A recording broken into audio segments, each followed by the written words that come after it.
Tone, can I ask you about Sandro, who we've been told pretty clearly is... Yeah, we're interested in Sandro, but nothing's been done yet, so that's ongoing. So whether we can do a deal or not, we'll have to wait and see.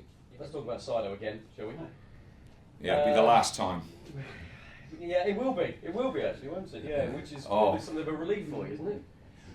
Well, we'll have to see what happens. There's a couple of days left, so we'll see what happens. And I've had a chat with the lad last week about it all, and he has to realise and recognise that whichever way it goes, whichever way the wind blows, it's about football, and it's about him, his life and his football life. So we'll wait and see. Is it still no bids for him?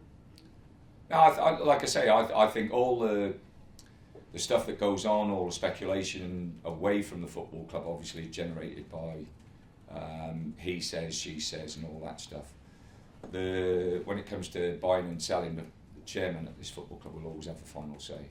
So him, Richard, and Mark will be, the ones who will determine whether there's offers being in that they can accept or offers that are not being accepted. And Saido accepts that and understands it. Do you think he still wants to stay here? See, the problem is, Saido's been at this football club since he was 8-9 years of age, and he's still got 18 months, 2 years of contract, and no one broke his hand to sign that contract.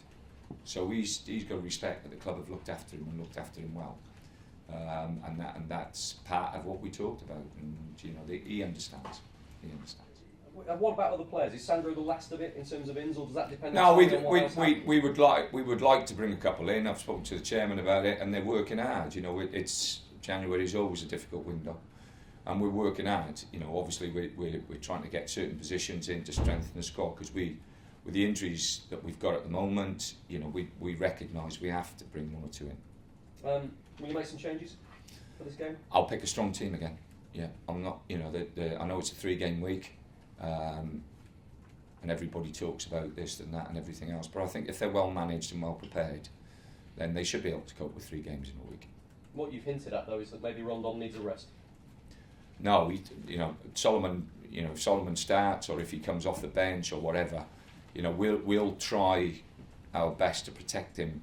In any which way, whether it's starting this game and coming off, or starting the game and then resting him in the other 2 games. We haven't decided really what we're going to do in lots of respects, but I went out and had dinner with Solomon yesterday, took his family out. We got the South American lads together and their families, and had a good chat, and it was lovely to be away from the ground and speak to him.